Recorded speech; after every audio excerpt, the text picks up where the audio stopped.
बिठा के जैसे कर रहा था वैसे। मेरे घर में जब भी ब्रोकली आया करती थी ना, मैं इसी तरह से पूरे का पूरा जो फूल है इसको मैं क्लिंग करके या शॉपिंग बैग के अंदर ही मैं ऐसे ही इसको फ्रिज में छोड़ दिया करती थी। लेकिन ये 1-2 दिन के बाद ही येलो होना शुरू हो जाता था और ऐसे ढीला ढीला सा पड़ना शुरू हो जाता था, जिसकी वजह से मुझे फिर ये जितना बाकी होता था उतना इसको वेस्ट करना पड़ता था। लेकिन अब मैं क्या करती हूँ कि जैसे ही मेरे घर ब्रोकली आती है ना, मैं इसके रोजेट्स अलग अलग कर लेती हूँ और उनको बहुत अच्छे से वॉश करके मैं पूरा ड्राई कर लेती हूँ और फिर इस तरह से ज़िप लॉक बैग्स के अंदर डाल के मैं उनको फ्रीज़र में रख देती हूँ। और फिर जब भी मुझे ज़रूरत होती है ना ब्रोकली खाने की, तो मैं इसको निकाल के स्टीम करके खा लेती हूँ। यहाँ है जनाब येलो वाले शलजम। मैं बहुत दिनों से अपने हस्बैंड से कह रही थी कि प्लीज़ मुझे येलो वाले शलजम ला दें, मुझे येलो वाले शलजम ला दें। लेकिन वो हमेशा ही मुझे आके कहते थे कि अभी वो कहते हैं कि जी नहीं आए नहीं आए, क्योंकि मुझे पता है मेरी अम्मी अल्लाह ताला उनको गरीक़ रहमत फ़रमाए, आमीन अल्लाहुम्मा आमीन, वो सर्दियों में हमेशा येलो वाले शलजम बनाया करती थी। शलजम गोश्त या गोंगलू गोश्त भी इसको कहते हैं। तो बस मैंने भी उन्हीं की याद ताज़ा करनी थी और मैंने सोचा कि चले मैं भी शलजम गोश्त बनाती हूँ, उनकी याद ताज़ा करती हूँ। अल्लाह ताला उनके दर्जात बुलंद फ़रमाए, आमीन। आप लोग भी मुझे बताइएगा कि आप लोगों के घरों में सर्दियों में क्या ये येलो वाले शलजम बनते हैं, और अगर बनते हैं तो किस तरह बनते हैं। काइंडली मुझे कमेंट्स में ज़रूर बताइएगा, मुझे इंतज़ार रहेगा आपके कमेंट्स का। और ये वाकई बहुत मज़ेदार बनते हैं, गोश्त में ढेर सारा अदरक डालते हैं इसमें, तो ये बहुत शानदार बनते हैं। मैं इनकी रेसिपी बनाकर भी आपको दिखाऊंगी इंशाल्लाह। साइम और पापा खेल रहे हैं। मैंने जंपिंग कर ली है, मैंने जंपिंग कर ली है। बिठा के जैसे कर रहा था वैसे।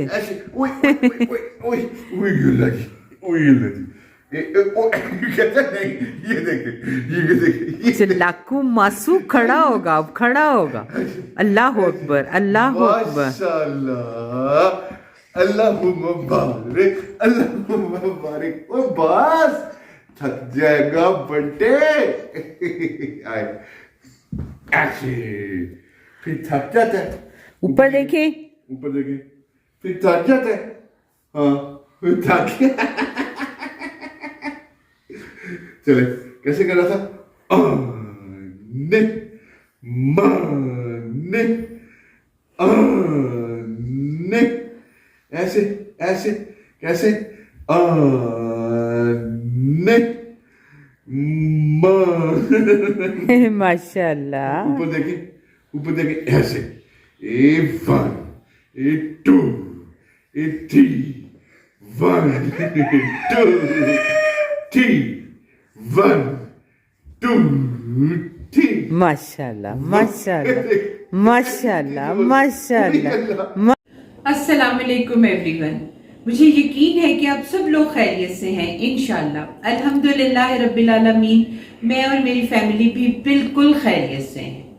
मैं आज बहुत ज़्यादा खुश हूँ, मेरी एक बहुत देरीना ख्वाहिश पूरी हुई है, तो मैंने सोचा कि चले मैं अपनी वो खुशी आप सबके साथ भी शेयर करती हूँ। बिस्मिल्लाहिर्रहमानिर्रहीम।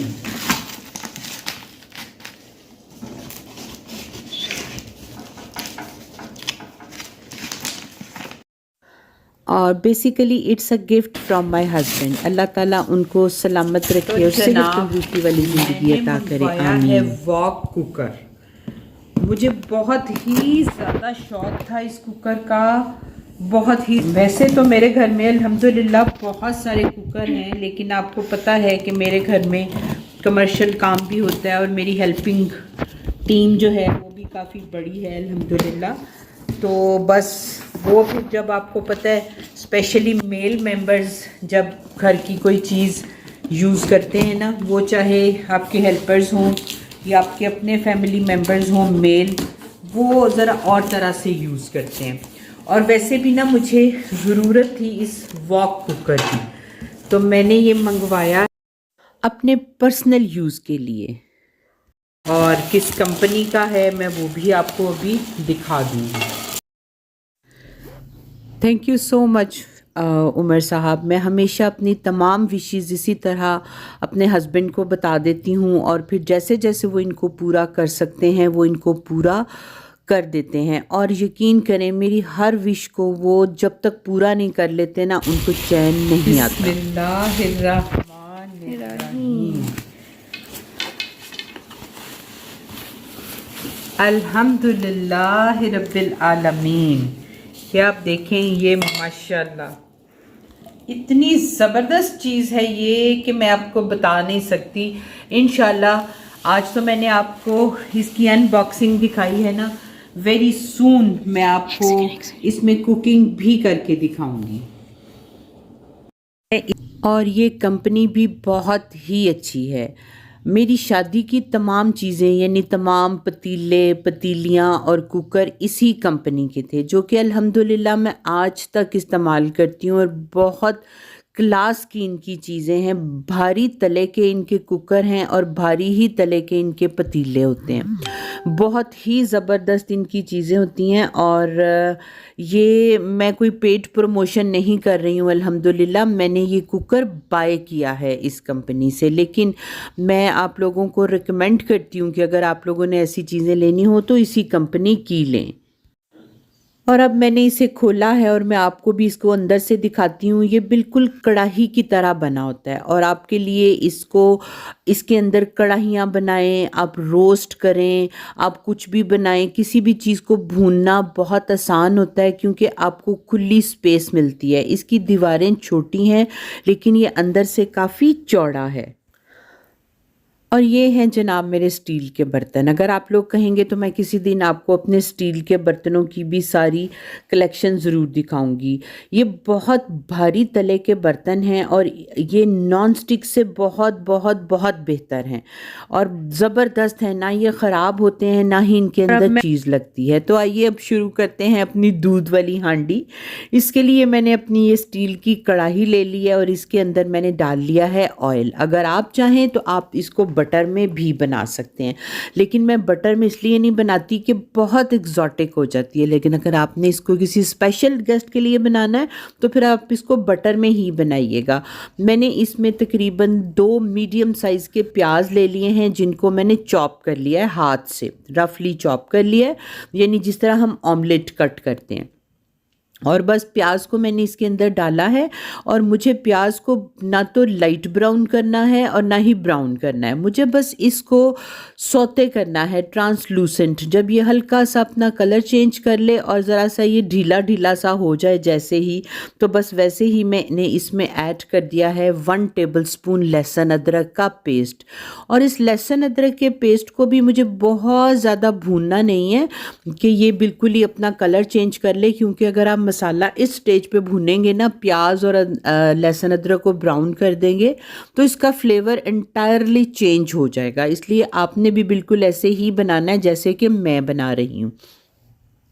जैसे ही हमारा लहसुन अदरक जो है वो भुन गया है और साथ ही साथ जनाब मैं इंजॉय कर रही हूँ अपना गर्मा गर्म चाय का कप, जो कि मेरी कुकिंग को और सर्दी का मज़े को और भी दोबाला कर रहा है। तो बस जनाब जैसे ही मुझे इसकी सौंधी सौंधी सी खुशबू आने लगी तो यहाँ मैंने इसमें ऐड कर दिए हैं ये 3 टमाटर हैं जिनको मैंने बिल्कुल उसी तरह जिस तरह से प्याज को कट किया था उसी तरह कट कर लिया। और मैं टमाटर हमेशा छिलका उतार के इस्तेमाल करती हूँ। और साथ मैंने 2 से 3 सब्ज़ मिर्चें भी रफली चॉप करके ऐड कर दिए हैं। और बस अब मैं इनके ऊपर दे दूंगी ढक्कन, ताकि टमाटर जो अपना पानी छोड़े ना उसी में वो ट्रांसलूसेंट हो जाएं, सॉफ्ट हो जाएं और सारा मसाला भी मेरा तकरीबन गल जाए। तो बस मैं थोड़ी देर के लिए इसके ऊपर ढक्कन दे रही हूँ। और मेरी तमाम स्टील के जितने भी बर्तन हैं ना उनके ऊपर ग्लास लड्स हैं और ये इतने मज़बूत हैं और इनके कई हैंडल्स मुझे साथ फ्री भी मिले हुए हैं कि अगर एक ख़राब हो जाए तो मैं दूसरा यूज़ कर लूँ।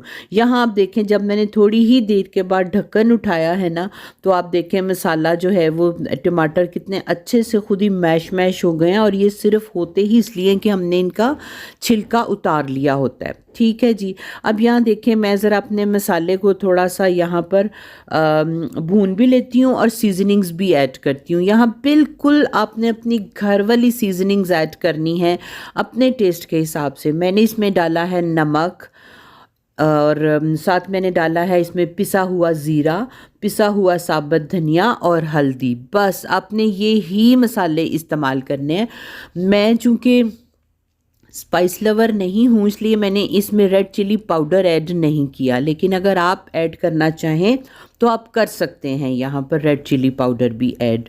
बस जनाब मसाले को यहाँ पर भी मैं थोड़ी सी चीज़ों के साथ भून लेती हूँ। और जैसे ही ये सारी चीज़ें भुन गई हैं तो अब मैंने इसमें आधा कप के बराबर दही ऐड कर दिया है। और बस अब मैं दही के साथ भी फिर एक मर्तबा मसाले को बहुत अच्छे से भून लेती हूँ। और आपने भी इसको इसी तरह भूनना है। यहाँ पर आपने बहुत अच्छे से भूनना है, इसी से हमारे खाने का टेस्ट जो है ना वो बहुत ज़बरदस्त निकलेगा। मैंने थोड़ा सा इस पर ढक्कन इसलिए दे दिया है कि दही का पानी भी ड्राई हो जाए। और मैंने दही के पानी को भी यहाँ पर देखें ऑलमोस्ट ड्राई कर लिया है। और बस साथ साथ मैं इसको भूनती जा रही हूँ।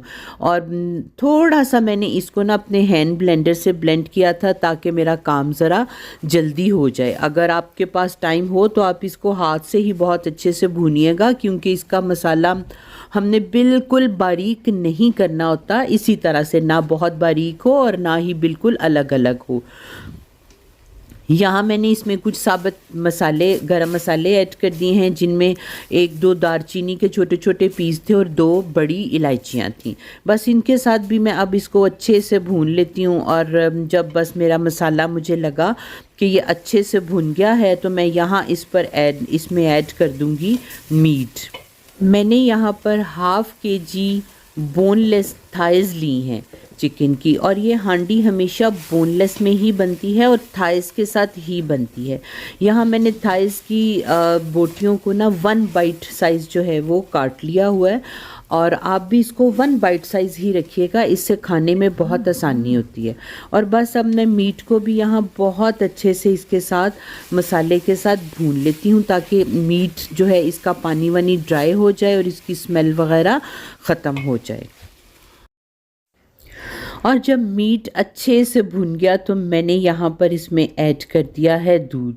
और दूध मैंने इतना ऐड किया है कि बस जिसमें ये गल जाएं। ये बहुत जल्दी गल जाता है जो थाइस का मीट होता है, तो आपने भी दूध इसी हिसाब से ऐड करना है कि जिसमें ये गल जाए। यानी यहाँ हमने पानी का बिल्कुल इस्तेमाल नहीं करना। और बस जनाब साथ ही मैंने यहाँ पर ऐड कर दिया है कुछ जूलियन कटा हुआ अदरक, और बस इसका यहाँ पर बहुत आला फ्लेवर निकलता है, इसलिए आपने भी यहाँ पर ये जूलियन अदरक ज़रूर ऐड करना है। और बस जनाब अब मैं फिर थोड़ा सा इंतज़ार कर लूँगी कि इसका दूध जो है वो हमारा ड्राई हो गया है, आप यहाँ देखें। और अब यहाँ पर मैं इसमें एक और मैजिक ऐड करने जा रही हूँ। मैंने इसमें ऐड की है खुश्क कसूरी मेथी, जिसको मैंने बहुत अच्छे से वॉश किया अपने स्ट्रेनर में डाल के, क्योंकि इसमें बहुत रेत मिट्टी वगैरह होती है, इसलिए आप भी हमेशा इसे बहुत अच्छे से वॉश करके ऐड किया करें। और ये मैंने 1 टेबल स्पून के बराबर ली है और बिल्कुल एंड पे हमने इसमें शामिल करनी है। और बस जनाब इस तरह से हमारी दूध हांडी हो गई है तैयार। अब इसकी ग्रेवी आप पे डिपेंड करती है, अगर आप ग्रेवी ज़्यादा रखना चाहते हैं आप इसको ज़्यादा रख लें, अगर कम रखना चाहते हैं तो आप इसको बिल्कुल ड्राई कर लें। तो बस यहाँ मैंने फिर से इसके ऊपर जूलियन अदरक डाल दिया है। आप चाहें तो यहाँ इसके ऊपर सब्ज़ मिर्चें मोटी मोटी काट के वो भी डाल दें। मैंने टूवर्ड्स द एंड इस पर काली मिर्चें भी ड्रिज़ल की थी थोड़ी सी, लेकिन वो क्लिप रिकॉर्ड नहीं हो सका मुझसे। और इस तरह से आप देखें हमारी शानदार सी दूध हांडी तैयार हो गई है। और आप इसको जो मिट्टी की छोटी छोटी हांडियाँ आती हैं ना, उसमें सर्व कीजिएगा, ये इसमें और भी प्यारी लगती है माशाल्लाह। तो जनाब, मुझे यकीन है कि आपको आज की रेसिपी दूध हांडी ज़रूर पसंद आई होगी और आप इसको ज़रूर बनाएंगे और इंशाल्लाह बहुत इंजॉय करेंगे। तो अपना और अपने प्यारों का बहुत सारा ख्याल रखिए, हमेशा पॉजिटिव सोचिए, पॉजिटिव बोलिए, खुश रहिए। अल्लाह हाफिज़।